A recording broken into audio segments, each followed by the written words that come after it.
Simple interest यानी साधारण ब्याज के चैप्टर को लेकर मैं आया हूं।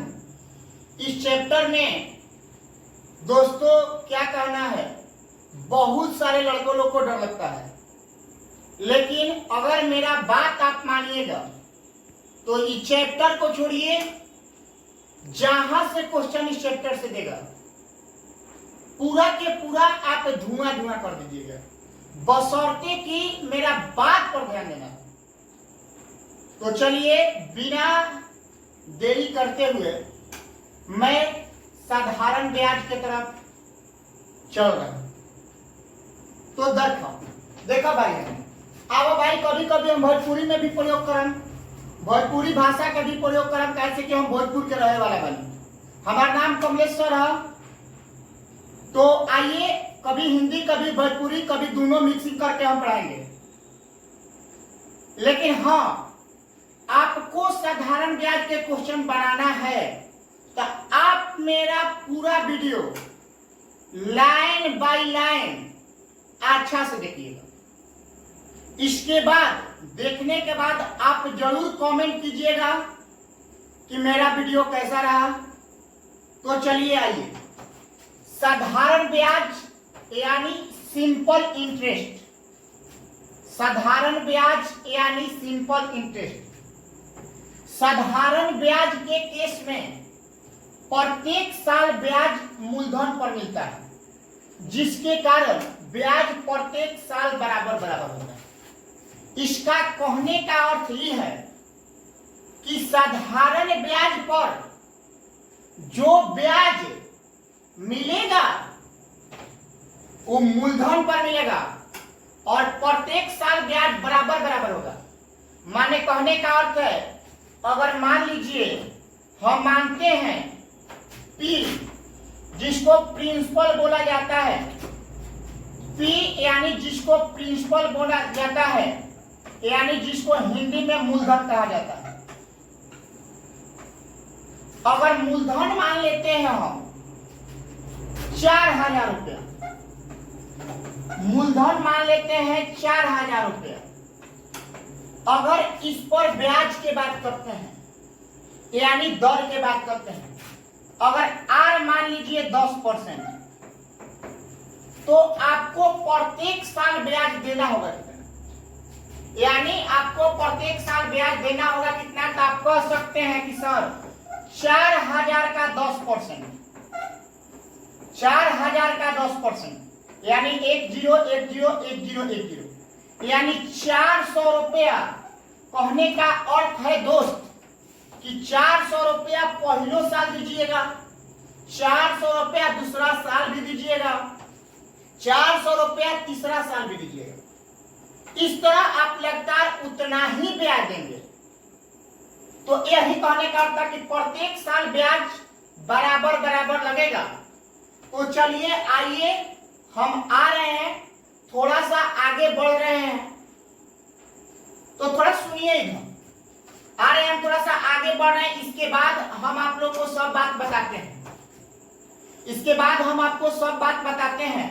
थोड़ा सा सुनिएगा, यहीं से मेन बात है दोस्त, समझना है पॉइंट। जब थ्योरी आपका अच्छा नहीं रहेगा तो आपको मैथ बनाने में मजा नहीं आएगा दोस्त। तो आइए हम आते हैं ब्याज।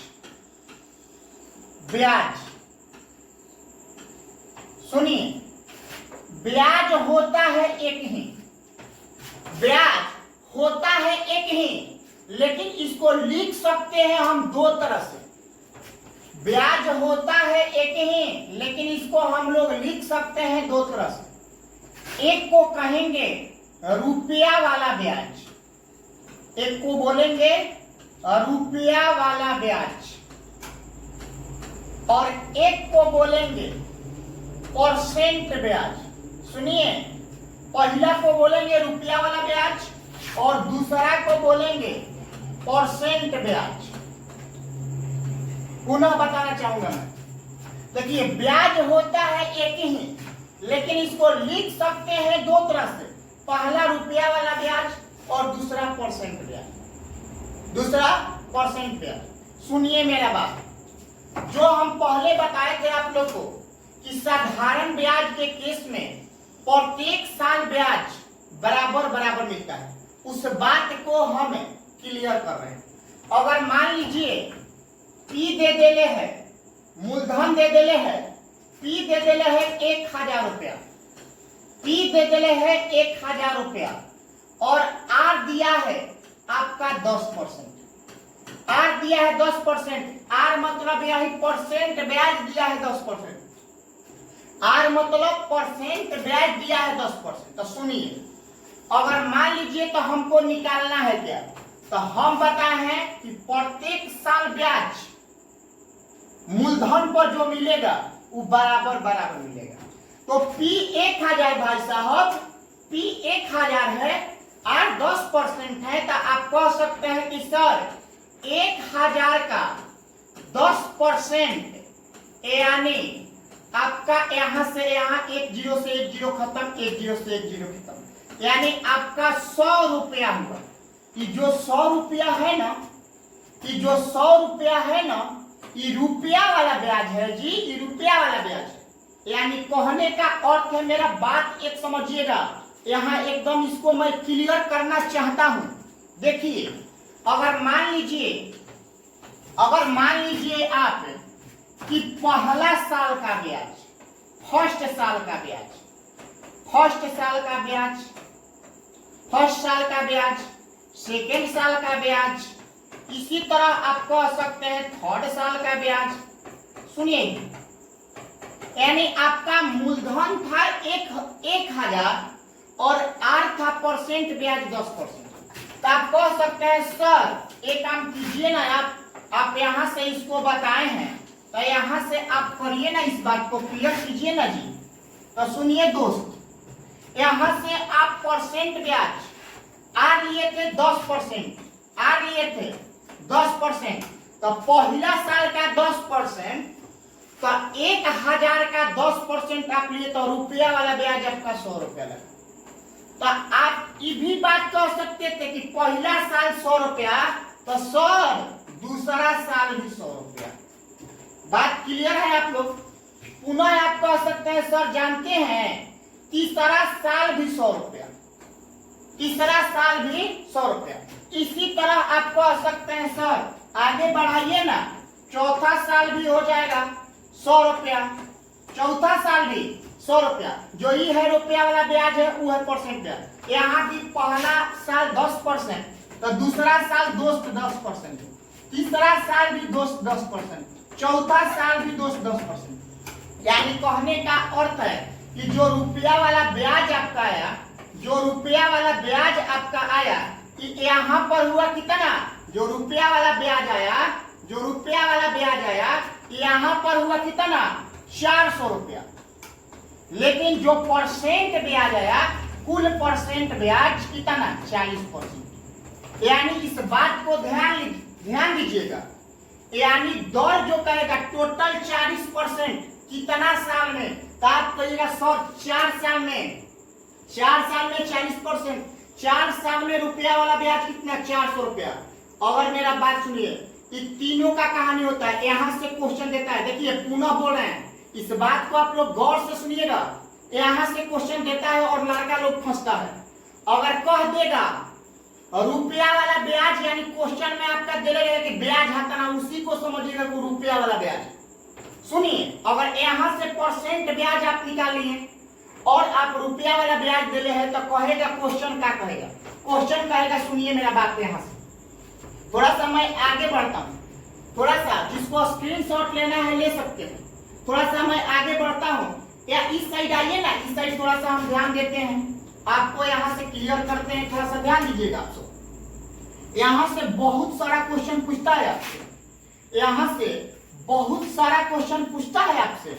आपसे क्वेश्चन कहेगा, देखिए आपसे क्वेश्चन कहेगा का 400 रुपया वाला ब्याज है, दर है 40%, तो कहेगा मूलधन क्या है। तो सुनिए, R बराबर आप कह सकते हैं कि 40% है, R बराबर 40%। अच्छा एगो और बात बताइए, यहां से मैं थोड़ा सा यहां से आप सुनिएगा, यहां सुनिएगा पुनः। हई जो परसेंट ब्याज निकला कैसे निकला, पहला साल का 10%, दूसरा साल का 10%, तीसरा साल का 10%, चौथा साल का 10%। यानी यही बतिया आप कह सकते थे कि सर थोड़ा सा देखिएगा यहाँ मिस्टेक हुआ है, थोड़ा सा यहाँ देखिएगा थोड़ा मिस्टेक हुआ है, R 40% नहीं है, परसेंट ब्याज 40%। देखिए यहाँ R 40% नहीं था, यहाँ परसेंट ब्याज जो था ना वो 40% था। लेकिन सुनिए मैं बात बताइए 40% है। यह बतिया के अगर हम कहम बबुआ ध्यान से सुनिए, यह बतिया के हम कहम कि पहला साल 10% तो 4 साल में 40% की भइल सके से, तो आप कहते सर कि R था 10% और समय था 4, R था 10% और समय था 4 साल, तो आप कह सकते हैं कि सर 40% ब्याज निकला। यानी आप कह सकते हैं कि सर यहां से परसेंट R गुना टाइम परसेंट ब्याज कर सकता है। अब सुनिए थोड़ा सा मैं आता हूं क्वेश्चन पर। क्वेश्चन कहता है क्या परसेंट ब्याज। अब सुनिए क्वेश्चन कहता है क्या। अगर मान लीजिए क्वेश्चन डायरेक्ट कहेगा, आपसे क्वेश्चन कहेगा कि R मान लेते हैं 10%, R मान लेते हैं 10% और टाइम आपका कहेगा 4 साल, टाइम आपका कहेगा 4 साल है। R मान लेते हैं 10% और टाइम आपका कहेगा कि 4 साल है, तो यहां से जानते हैं क्वेश्चन का पूछेगा, यहां से क्वेश्चन कहेगा कि मूलधन बराबर व्हाट, यानी P बराबर व्हाट। तो आप कह सकते हैं, जानते हैं सर, आप कह सकते हैं P बराबर व्हाट, यहां से करें P बराबर व्हाट। लेकिन हाँ यहां से एक क्वेश्चन और है, रुपया वाला ब्याज आपको देले रहेगा, आपको रुपया वाला ब्याज देले रहेगा। रुपया वाला ब्याज देले है कितना 400 रुपया, रुपया वाला ब्याज दिया है 400 रुपया, रुपया वाला ब्याज दिले है 400 रुपया। तो यहां से सुनिएगा मेरा बात, रुपया वाला ब्याज कितना दिले है 400 रुपया। तो रुपया वाला ब्याज 400 और 10% टाइम 4 साल, तो क्या आप परसेंट ब्याज निकाल सकते हैं। तो परसेंट SI बराबर हो जाए R गुना T, यानी 10 गुना 4 यानी 40% हो जाएगा। तो जब परसेंट ब्याज निकल गया तो आप क्वेश्चन डील कर सकते हैं। यानी देखो परसेंट ब्याज, परसेंट SI बराबर होला रुपया वाला ब्याज। इस बात को ध्यान दीजिएगा, यहां से जब मूलधन निकालना होगा तो इस बात को ध्यान दीजिएगा कि परसेंट SI बराबर रुपया वाला ब्याज। तो परसेंट SI आपका 40% है और रुपया वाला ब्याज आपको 400 देले है। तो 40% जब है तो परसेंट हटेगा, जब परसेंट हटेगा तो इधर 100 जाएगा, तो 100 जाएगा तो आप कटा सकते हैं कि 40 दहा 400, यानी P बराबर आपका आ गया 1000 रुपया। यही क्वेश्चन था, इधर क्वेश्चन यही था, क्वेश्चन यही था आपका, क्वेश्चन यही था देले था, यही क्वेश्चन था कि P बराबर 1000 रुपया और 10%, यही था। यानी कहने का अर्थ है देखिएगा यहां से 3 चीज का जरूरत है, एगो मूलधन के, एगो रुपया वाला ब्याज के, एगो परसेंट ब्याज के। अगर आपको मूलधन पूछेगा तो परसेंट ब्याज बराबर रुपया वाला ब्याज कीजिएगा, आपका मूलधन निकल जाएगा। लेकिन परसेंट ब्याज R गुना T कीजिएगा, R गुना T कीजिएगा तब जाके परसेंट ब्याज निकलेगा। बात समझ में आ रहा है, बोलिए। तो बस इतना ही, अगला वीडियो के लिए आप लोग तैयार रहिएगा। अगला वीडियो लेकर आ रहे हैं बहुत जबरदस्त तरीका से। अगर थोड़ा बहुत अच्छा लगे तो आप लोग कमेंट जरूर कीजिए, बताइए हमको।